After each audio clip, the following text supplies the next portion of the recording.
Amigas e amigos, sejam todas bem-vindas, todos bem-vindos ao outro lado da notícia. Hoje é dia 20 de agosto de 2026. Essa transmissão é gravada. Eu já peço aqui para você compartilhar esses comentários aqui do outro lado da notícia. Se você estiver vendo no Facebook, eu peço para você dar um pulinho no YouTube, dar uma forcinha lá, deixar o seu like, o seu comentário, se inscrever no canal. Muito importante, Oswaldo Bertolino, o outro lado da notícia. Hoje o noticiário continua aí batendo nessa questão do Lulinha, né? Quer dizer, isso é uma forma torpe de tratar o problema, as denúncias que se levantam e as calúnias, né? Isso é calúnia que se levanta contra o Lulinha, as questões todas aí que dizem respeito à corrupção, né? Claramente que é uma tentativa de cercar o presidente Lula. Eu fui dar uma pesquisada, não tenho acompanhado muito caso, né? Fui dar uma pesquisada para ver, é uma coisa vergonhosa, faz parte de mais uma onda, né, que se levanta aí contra o presidente Lula. Eu peguei aqui, por exemplo, o jornal O Estado de São Paulo, que tem na sua manchete principal esse tema, que falando aí da PGR, da Procuradoria-Geral da República, que pediu para enviar os inquéritos sobre Lulinha à primeira instância e tirar o caso do STF. Isso já revela exatamente do que se trata, porque o caso no STF está nas mãos do juiz, do ministro, né? O André Mendonça, claramente envolvido aí com a grande corrupção, o mundo da corrupção. Muita gente chama aí de legado da Lava Jato, eu digo que é o legado do Sérgio Moro, da quadrilha toda, né? Que por sua vez tudo isso é legatário, né, do mundo da corrupção que vem aí, do capitalismo, história do capitalismo, que a gente conhece muito bem, sabe muito bem do que se trata, que resulta em organizações de bandos, né? Os nazistas, a turma do Hitler, do Mussolini, aqui no Brasil a turma, né, aí da Escola Superior de Guerra dos golpistas de 64, quer dizer, como eles criaram, né, esses bandos de degenerados, sociopatas, né, psicopatas, ladrões, assassinos, é isso. Então, isso foi criando aí uma situação, né, de administração política desse sistema corrupto, corrompido, a raiz do cabelo, na essência fundamental, né, de como tudo funciona, de como as coisas são organizadas, quer dizer, a condução política, né, desse sistema, que a gente sabe que é o regime dos morticínios, né, dos latrocínios, os latrocidas em 64, por exemplo, que matavam para roubar e continuam fazendo a mesma coisa, extorsionários, praticantes de todo tipo de crime que está aí tipificado pela legislação, é importante dizer, a legislação, obviamente, baseada no direito, como eu sempre digo aqui, o direito constitucional, quer dizer, entender como esse direito tipifica a prática de crime, né, a gente vai entender que essa gente está incorrendo em crime, claro, ou crimes, né, uma série de crimes, ou seja, esse André Mendonça é a expressão no STF de toda essa trajetória dessa ideologia, vamos chamar assim de ideologia. É importante a gente entender as coisas sempre pelo conceito de ideologia, porque a ideologia nos permite compreender muitas coisas. Às vezes a gente demora para entender isso, né? O que vem a ser ideologia é um conjunto de ideias, de concepções a partir das ideias que as pessoas têm, né? E se você tem esta ideologia, dificilmente você vai ser convencido de que os fatos não são assim, que as questões não são bem assim, que existem outras coisas, existem as coisas por trás das coisas, existe um conjunto de coisas que formam outras coisas. Aí a chamada dialética marxista, que eu sempre comento aqui, bato muito nessa tecla, fundamental como instrumental para a gente entender tudo isso. Quer dizer, se a gente não traz os elementos das realidades para um determinado caso, um determinado fato, a gente não entende aquele fato nas suas múltiplas dimensões. André Mendonça, portanto, é uma espécie assim de resumo, né, de toda essa sujeira desse mundo do crime, né? É um mundo do crime. O banditismo, o mundo do crime, porque se essas práticas estão tipificadas no direito constitucional, naturalmente, eles estão praticando crimes porque estão violando o direito constitucional. Justo um ministro que deveria estar agindo numa instância que tem por prerrogativa básica, precípua, a defesa da Constituição do direito constitucional. Portanto, nós estamos falando aqui, sim, de prática de crimes. O André Mendonça está praticando crimes. E aí, a gente, partindo desse raciocínio, a gente compreende o que está acontecendo mesmo com essa quantidade, essa profusão de vazamentos, de inquéritos, né? Tudo isso é uma onda que se levantou, pegaram aí um caso específico, né, usando a técnica do Goebbels de falar pequenas verdades para dizer uma grande mentira. Eu fui verificar, por exemplo, uma grande onda que se levantou a partir das visitas do Fábio Luiz, pegando inclusive essa história de Lulinha, né? Quer dizer, criaram esse termo Lulinha exatamente para associar ao presidente Lula. É o Fábio Luiz, nunca ele foi chamado de Lulinha, não tem absolutamente nada com Lulinha. Essas questões, eu também já escrevi muito sobre isso. Isso é uma prática de marketing da calúnia, né? Da, da prática de crimes, de violação do princípio do jornalismo, que é se ater aos fatos. O nome dele é Fábio Luiz, não é Lulinha, então não é jornalismo, sabe? Isso é prática de crime, violação do exercício do jornalismo, sabe? A obrigação do jornalista é dizer as coisas como elas são. Então eles inventaram essa história de Lulinha claramente para violar, inclusive, o princípio ético do exercício do jornalismo, né? E aí ele visitou o Palácio do Planalto 14 vezes, 16 vezes, não sei mais o que tem nos registros que o Gabinete da Segurança, né, interna da Presidência da República que divulgou, e fica claro, a defesa do Lula já mostrou, do Fábio Luiz, não do Lula, né? A defesa do Fábio Luiz já mostrou e demonstrou que as visitas não teve nenhuma conotação, foram visitas particulares, né? Enfim, o presidente Lula está lá, tem muita gente que ele conhece, né? Ali do em torno do presidente Lula, não tem absolutamente nada que possa ser caracterizado como algum ato ilícito do Fábio Luiz no Palácio do Planalto. Mas isso não interessa. Isso foi divulgado, repisado com detalhe, os inquéritos aí abertos pela Polícia Federal também, tudo baseado em mentiras, em disse que disse. E o André Mendonça vazando, né, esses inquéritos sem vazar o mérito. Simplesmente diz que tem um inquérito, que o inquérito está apurando isso, apurando aquilo, apurando essas coisas, as visitas do Fábio Luiz no Palácio do Planalto. Ou seja, é uma coisa suja. Prática de crime, isso que eu estou dizendo, né? Se a gente pegar isso em escala dimensionar, a gente vai entender a história, né, dos crimes do capitalismo, as guerras, né, os genocídios, as violações, né, dos direitos, todos os direitos dos povos, das nações, os direitos dos trabalhadores, né, os direitos humanos, os direitos individuais, como se formou aí um sistema, né, de organização de bandos organizados. Eu sempre digo aqui, esse cartel midiático é sim, sabe, um cartel de criminosos, de bandidos, porque eles estão violando questões básicas e fundamentais da civilização, do processo civilizatório. Por quê? O que está por trás de tudo isso? A gente sabe que tem um cartel poderoso que opera no Brasil, a partir de formações de organizações criminosas também no âmbito aí do mercado financeiro, do mundo financeiro, que é a chamada aí Faria Lima, né? Muita gente não tem a dimensão do poderio, né, desse cartel de criminosos, de bandidos aí, né? Isso, o próprio Daniel Vorcaro, eu já falei bastante disso aqui também, né, que quando a Polícia Federal divulgou o conteúdo de um dos celulares dele, ou de parte de uma conversa no celular, no telefone, sabe que ele fala exatamente isso. Ele fez uma denúncia. Quer dizer, cabia à Polícia Federal, ao ministro, o relator do caso, né, André Mendonça, apurar o que ele disse. Quer dizer, por que que ele não apura? Essa aqui é a questão, a pergunta que precisa ser feita. Por quê? Porque ele é de lá. Por que que a tal da mídia investigativa, o jornalismo investigativo não investiga? Porque esse tipo de mídia é de lá.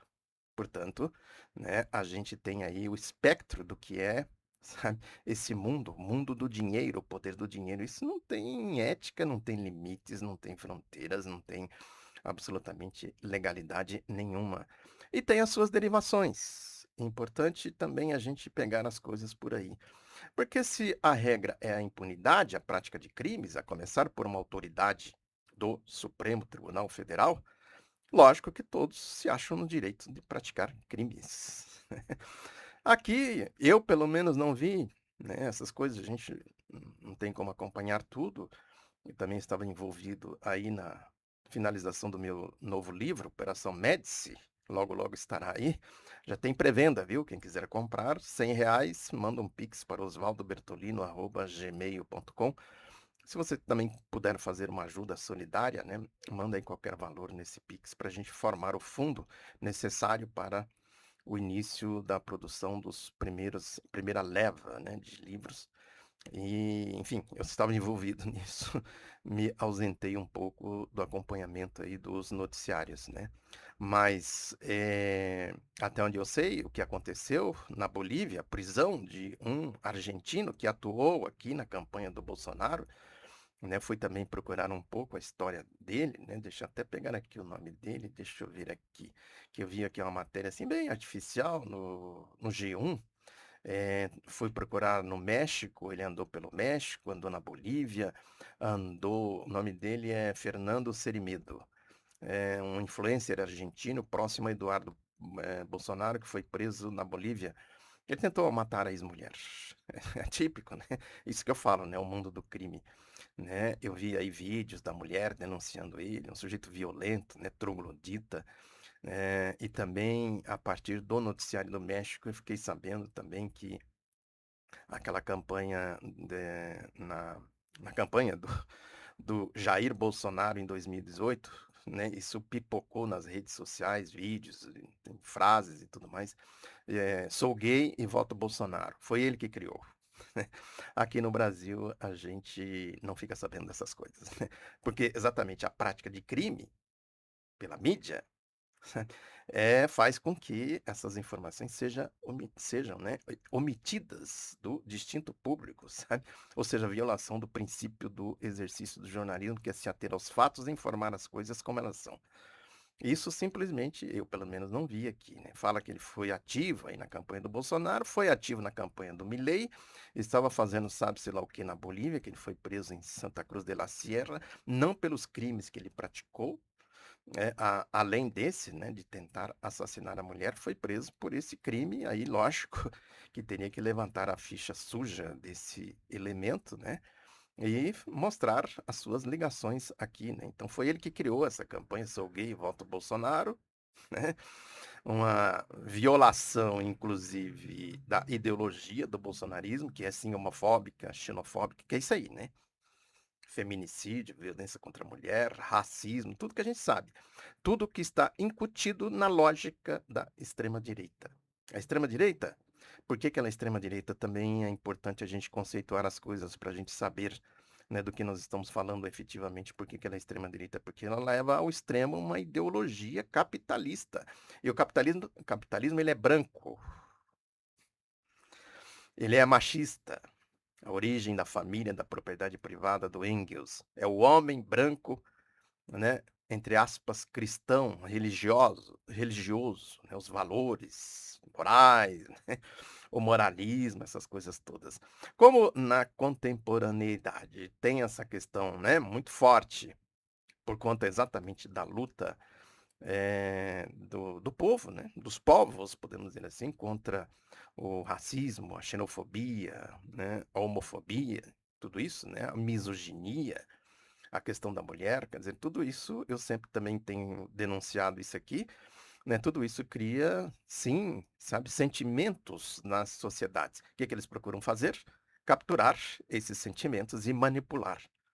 Isso a mídia faz, eu sempre falo disso aqui, né, eu vejo aí propagandas tem uma propaganda de um carro, sabe, de luxo da Peugeot, que é uma moça negra dirigindo o carro, faz manobra para lá, com um carrão, né, carrão de luxo.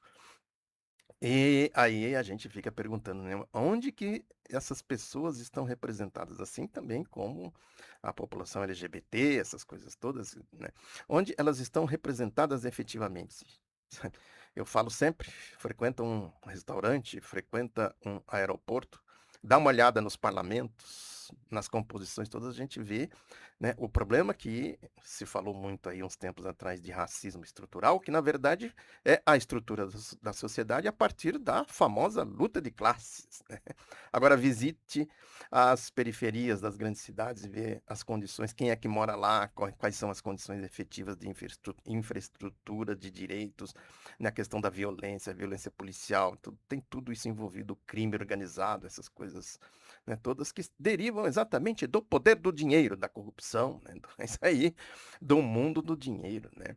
Então, é tudo uma falácia. Então, esse tal de Cimeiro, né, Fernando Cimeiro, não, Cerimedo, influenciador argentino, próximo a Eduardo Bolsonaro, que foi preso na Bolívia.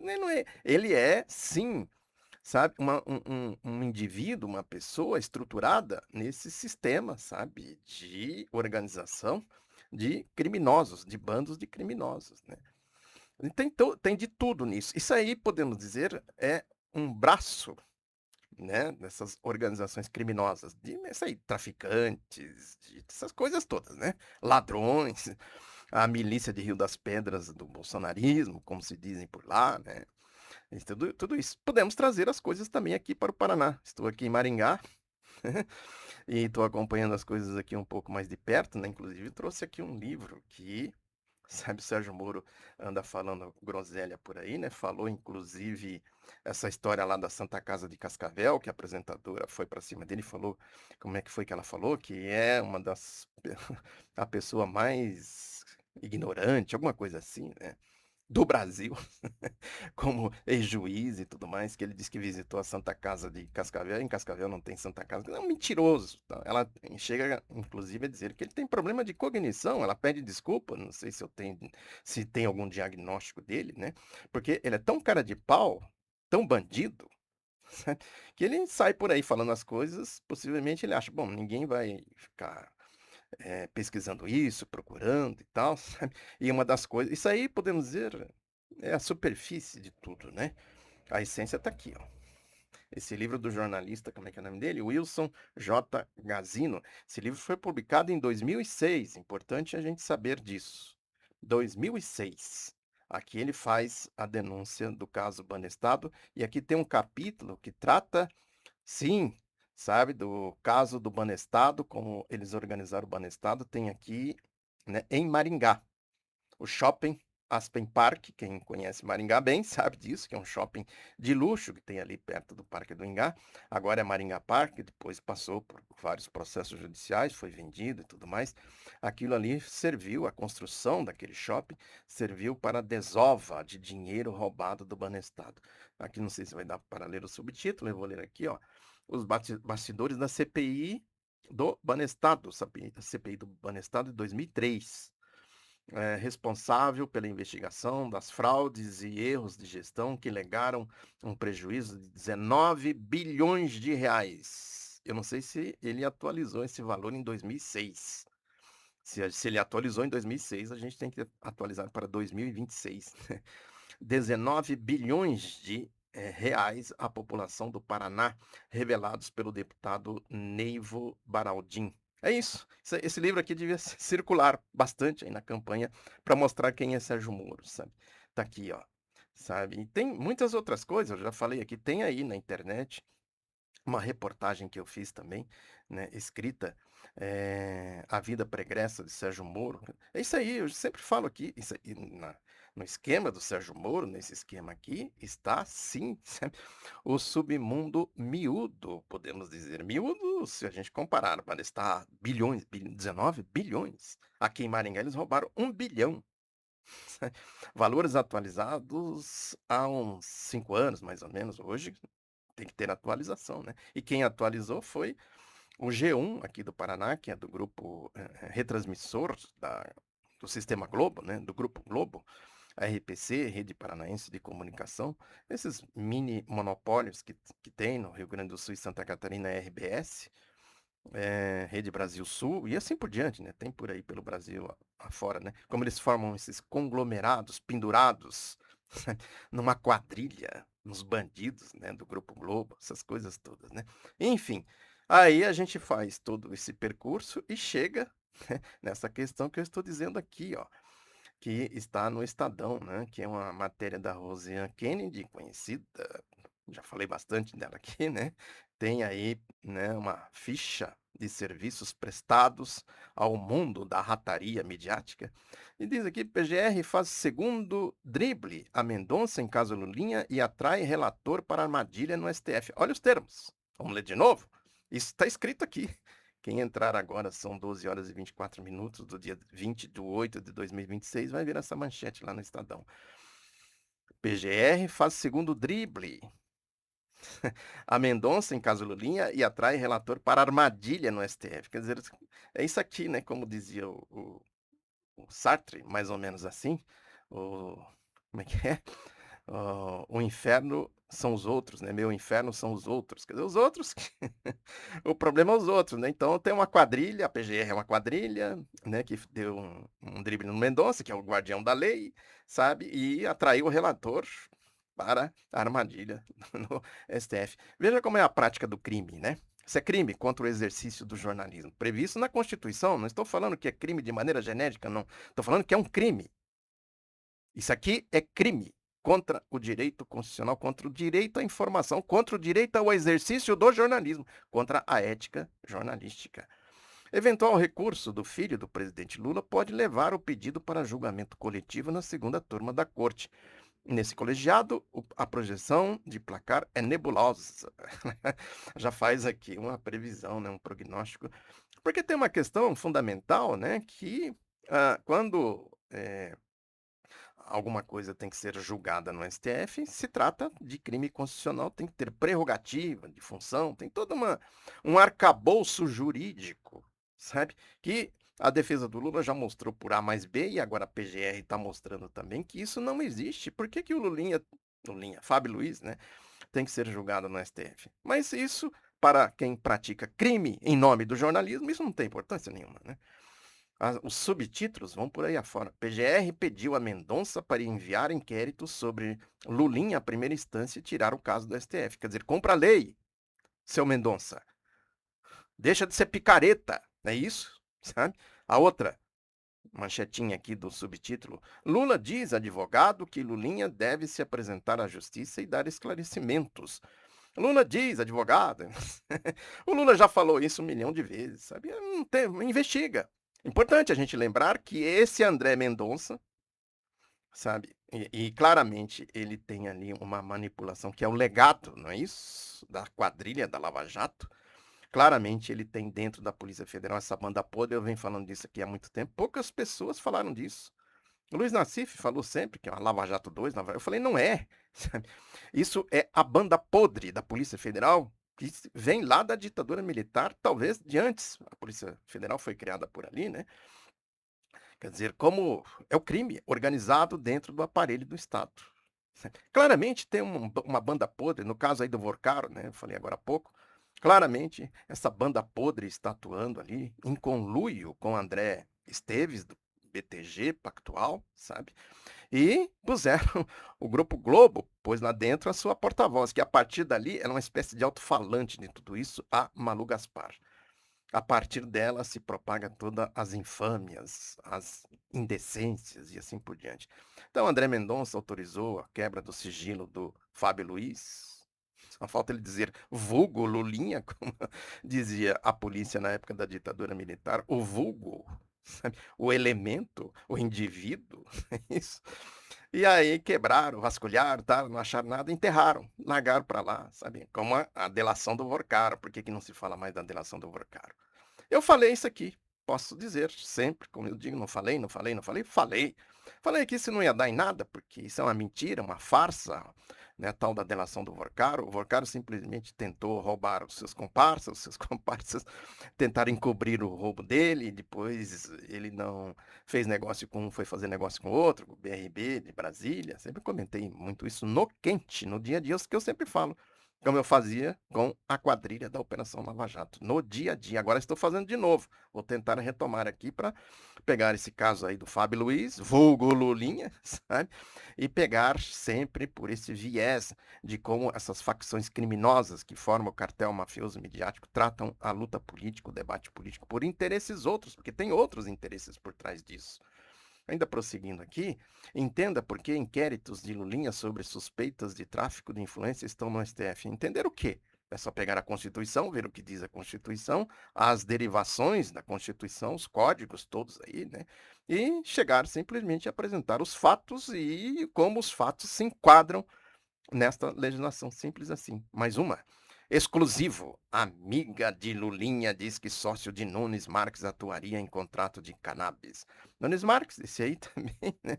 Que é aí, ele é mais aparentemente mais quietão, né? Fica na dele, sabe-se lá por quê. Agora, possivelmente, quando o Estadão faz esse tipo de coisa, eu vou tentar abrir aqui, não sei se eu consigo, né?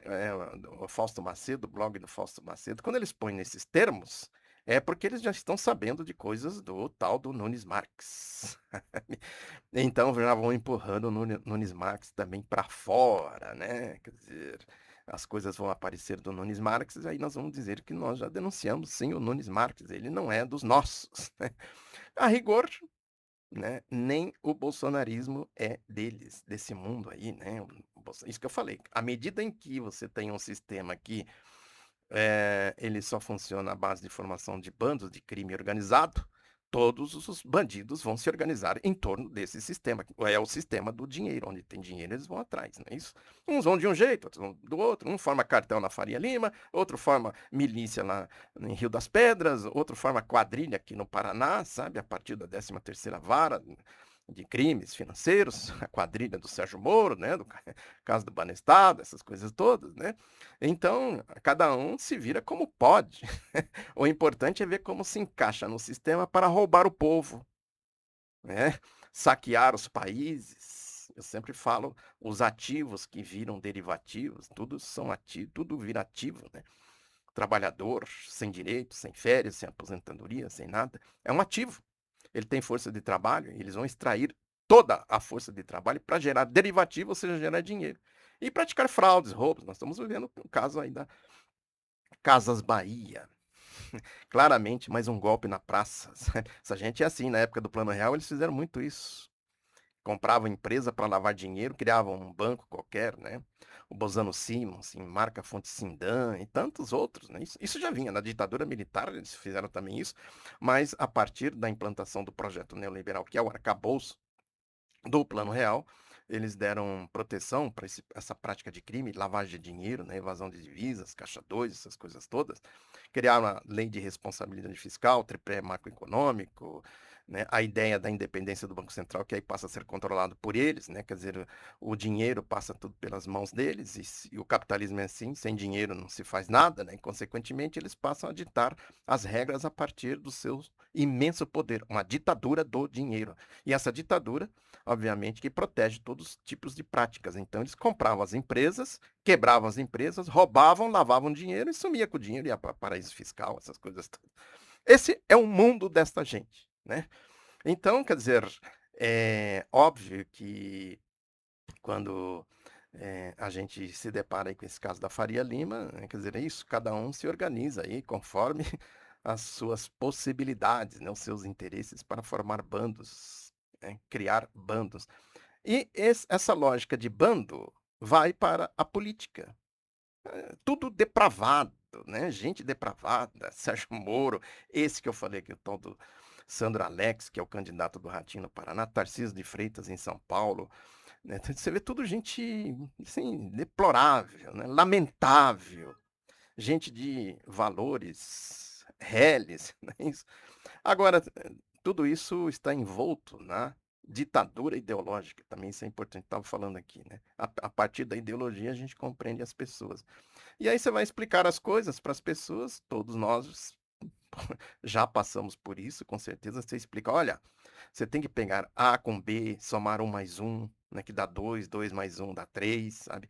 Montar um raciocínio lógico, você pegar os fatos, isso é papel do jornalismo. A ética jornalística determina que seja assim. O princípio do jornalismo é isso, que está na Constituição, no direito constitucional. Agora a pessoa simplesmente você fala, fala, explica, ó, pega um mais um. A pessoa quanto dá? Dá 5. Junta A com B, o que que dá? Z. Não, pega aqui, faz assim. Então, aí a apresentadora fala do Sérgio Moro, será que ele tem algum diagnóstico? Não sei se ele tem algum diagnóstico. Agora, um diagnóstico que a gente pode sim ter é que ele, como todo o mundo da direita, tem um problema ideológico. A ideologia deles é assim, eles pensam assim, vivem assim, praticando crimes, roubando o povo. A verdade, que é papel do jornalismo, simplesmente não chega no povo. E as coisas passam por aí. Eu estava vendo aqui na Folha, por exemplo, como e também vi no Estadão, no Globo, né, mas a Folha está com editorial hoje, dizendo que Moraes e Dino avançam contra a livre informação. Após a afronta ao sigilo da fonte, ministros desejam a volta da obrigatoriedade do diploma de jornalismo. Ou seja, para eles, desde que seja no mundo da bandalheira, na lógica do jornalismo, da mídia, pode ser qualquer um.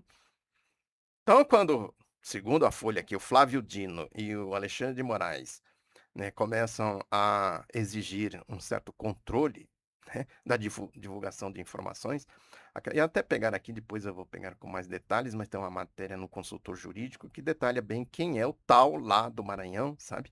Extorsionário, praticante de crimes, né, pertencente a organizações criminosas, chamado crime organizado. Ou seja, é um bandido, claramente é um bandido. Isso quem está dizendo é o Consultor Jurídico, que é um site bem conceituado aí no mundo jurídico. E essa questão do diploma, quer dizer, a obrigatoriedade do diploma para o exercício do jornalismo é uma prerrogativa para regulamentar a função, inclusive garantir que o jornalismo não seja praticado por bandidos. Com diploma ou sem diploma, tem que ter uma regulamentação, essa que é a questão. O exercício do jornalismo exige que o jornalista esteja registrado nos poderes da República. Isso não precisa de diploma, não precisa de outra coisa, é só pegar a lei e ver como a lei trata da questão. Para você exercer o jornalismo, você tem que ter um registro de jornalista, que você pratica o jornalismo. E a partir desse registro, você está sujeito à lei, ao direito constitucional. É isso que a mídia não quer, porque ela pratica o jornalismo bandido, não é isso? Isso que eu acabei de dizer aqui, o jornalismo criminoso, mentiroso, como essa indecência que a gente acabou de ver aqui na capa do jornal o Estado de São Paulo. Então, para eles, vale o mundo cão, desde que esse mundo chamado liberdade de informação, como diz aqui a Folha, no editorial, certo? Esteja a serviço desse submundo criminoso de bandidos. É disso. É disso que se trata, como sempre diz o Gilmar Mendes. Agora, tem uma outra questão que chama atenção também em tudo isso, que é essa história de responsabilidade fiscal. Eu estava vendo aí um pouco, muito por cima, né? Muita coisa para se ver nesse mundo, né? Como eu já falei, sabe, um pouco as notícias lá dos Estados Unidos, que a dívida pública por lá atingiu 40 bilhões de dólares. Eu sempre digo que a dívida pública dos Estados Unidos, que entra no sistema de financiarização do capitalismo, tratado por Marx desde a origem do capitalismo, mas isso era sempre uma coisa assim que eles mantinham sob controle. A partir do projeto neoliberal do Reagan, da Thatcher, do Plano Real aqui no Brasil, que começou com o Collor, isso fugiu completamente de controle. Que é juros em cima de juros, alavancagem de juros, os derivativos, né, de papéis, do papelório, do mundo financeiro. Certo? Isso vai criando, portanto, um sistema. É aí que chafurda, nessa lama que chafurda o jornalismo porco da mídia, os bandos criminosos, todas as facções criminosas, crime organizado de tudo quanto é jeito, legal, ilegal, sabe? No mundo político da direita. Portanto, o sistema está ancorado nesta lógica do dinheiro, do mundo do dinheiro, que ficou absolutamente descontrolado com o projeto neoliberal. Isso é importante saber, sabe? E aí, a partir disso, lógico que eles vão praticar todos os tipos de crimes, os mais bestiais. O fascismo é isso aí, extrema-direita é isso aí, para garantir a sobrevida ou a sobrevivência até onde eles conseguem levar desse sistema podre apodrecido que é o capitalismo, né, absolutamente controlado pela financiarização. Quer dizer, o dinheiro não passa pela produção, quando passa é para extrair da produção, sobretudo de quem produz, o trabalhador, não é isso? O máximo, até a sua última gota de sangue, de suor, de lágrimas. O Marx dizia que o capitalismo nasceu sujo de sangue e de lama. Está lá no texto dele. Como é que é? O capitalismo primitivo, a acumulação primitiva de capital, né? E continuou na lama e no sangue. Agora, mais do que nunca, eles estão aí, né, claramente arquitetando um sistema político mundial. Não é só a extrema-direita, não é só toda a direita, é o sistema, né? Para que esse capital se reproduza na lama e no sangue do povo, dos trabalhadores, né? Aí, quando vem com essa história, né, de liberdade de informação, vamos plantar batata, é isso aí, né, gente? É Sérgio Moro, padrão Sérgio Moro. A apresentadora tem que falar da Folha também, do Estadão, do Globo, né? Vocês têm problema de cognição? Como é que é a coisa? Vocês não estão entendendo que 1 mais 1 dá 2? E A e B, o resultado não é Z, sabe? Não é X, pode pôr o X, mas não é X, né? Aqui, né, na Folha tem exatamente isso, porque o que, que eles vêm batendo? A Folha fez um editorial recentemente, né, acho que tem uma semana mais ou menos, um editorial de capa. Os editoriais da capa, é uma tradição, eles faziam isso na época das diretas já, tal, né, pedindo... era assim uma espécie de um grito que o jornal dava, né, para dizer, eu estou aqui defendendo a liberdade, a democracia, não sei o quê. A Folha, um grupo criminoso, né, envolvido na Operação Médici, eles vão aparecer, todos eles, sabe? No livro, meu livro, Operação Médici, né? Como eles fizeram uma guerra suja para se apoderar de dinheiro público, para formar esses conglomerados todos aí, né? Os bandidos, esse sistema de mídia de bandidos, por isso que eu chamo de cartel mafioso midiático de facções criminosas, né? Tudo isso surgiu exatamente pelas mãos dos bandidos, dos latrocidas, sociopatas, psicopatas, ladrões do regime militar, retratado no livro Operação Médici. Agora aqui na Folha, quem está aqui? O tal do Roberto Livianu, que é do Instituto Não Aceita a Corrupção. Esse aí, pelo jeito, se enriqueceu, porque a mídia fez uma profusão de divulgação dele, ele está sempre aí no Estadão e na Folha, sobretudo, defendendo, não aceita a corrupção. Como não aceita a corrupção se ele é do intestino da Lava Jato? Eu sempre falo, né? Os grupos que eles criaram aqui, MBL, né? Tudo isso aí, né? Nasceu exatamente nesse esgoto. Eu chamo de esgoto nauseabundo, antagonista, essa revista Oeste, essa turma da extrema-direita. Problema do jornalismo, sabe? Gente que é jornalista, tem diploma, tem tudo mais. Augusto Nunes, Cláudio Dantas, né? Aquele Diogo Mainardi estava metido nisso também. Que é exatamente o alto-falante do nazifascismo, do banditismo, do crime organizado. Essa gente toda. E aí ele vem aqui, o tal do Roberto Livianu, precisamos da lei de responsabilidade orçamentária. Nos moldes da lei de responsabilidade fiscal, é uma urgência republicana. Emendas PIX atendem aos interesses mesquinhos de perpetuação no poder. Aí vai por aí, né? Pega exatamente o banditismo. Isso que eu falei. Cada um se organiza, né, de um jeito para se juntar a esse mundo sujo do dinheiro. Aqui a turma das emendas PIX, né? É a turma aí que eles falam do Centrão, né? Que o Sérgio Moro fala aqui no Paraná que ele está lutando contra o PT e contra o Centrão, sabe? Que é isso aí, eu sou limpinho, vou botar ordem aqui no Paraná. Essas coisas de nazista mesmo, de fascista, de bandido, mentiroso, ladrão, né? Isso aí, eu não consigo falar desse indivíduo sem emendar alguns adjetivos, porque ele é tão cara de pau, né? Tão asqueroso, tão nojento. Mas enfim, esse aqui também, né? Esse Roberto Livianu aqui, sabe? Agora precisa. O que que ele tá fazendo aqui? É importante observar esse movimento. Tá pegando carona nos editoriais da mídia, que são editoriais ditados lá na Faria Lima por André Esteves e companhia, para dizer que o Lula não tem responsabilidade fiscal nem orçamentária. Ele está dizendo aqui, a lei de responsabilidade fiscal precisa ser reformada e endurecida ainda mais. Já é uma lei fascista, contra a Constituição, de parasitas e ladrões. Ele quer agora uma lei também para tratar do orçamento. Quer dizer, o orçamento não pode ficar nas mãos do presidente da República, nem do Legislativo, nem do Judiciário. Tem que ficar nas mãos da Faria Lima. Percebem a gravidade da coisa?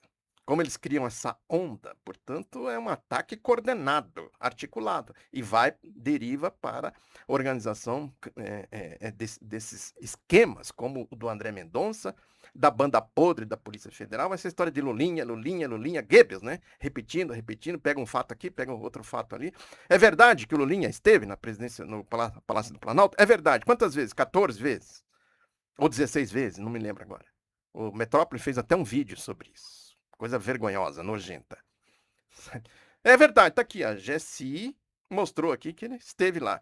Agora ele esteve fazendo o quê? Aí eu não sei. Pergunta então pro Lulinha, Fábio Luiz, o vulgo Lulinha. Pergunta pra GSI, pergunta pra turma, pergunta pra todo mundo. Foi encontrar o Marcola. Ele possivelmente conhece o Marcola, que é outro que eles tentaram envolver aí e tal, né? Já começa a deixar as coisas de lado. Eles vão requentar isso à medida em que eles precisarem, não é isso? Aí foi lá conversar o quê? Né, meu amigo, fui lá tomar um café com ele, tal, tal, tal. Pergunta para ele, pergunta para as pessoas. Quem estava lá? A senhora, não sei se quem é que serve café lá no Palácio do Planalto, a senhora, o senhor, né? Você viu aqui uma pessoa assim? Vi. Onde que ele foi? Entrou ali na sala, conversou com quem? Falou, sabe? Qual é o fato? É, isso aqui, né? Bom, aí a gente tem muitas outras coisas, né? Que a gente tem que, obviamente, considerar tudo isso, né? O Globo, isso aí é voz unida, ordem unida, sabe? Ataque. Eles atacam a partir de um fato determinado, sabe? Aquela manchete pareada dos três jornais, Folha, Globo, Estadão, sabe? Sobre o Lulinha, pareada. Simplesmente a Faria Lima mandou um release, a assessoria de imprensa deles lá, né? Pode ser até a Malu Gaspar, pode ser.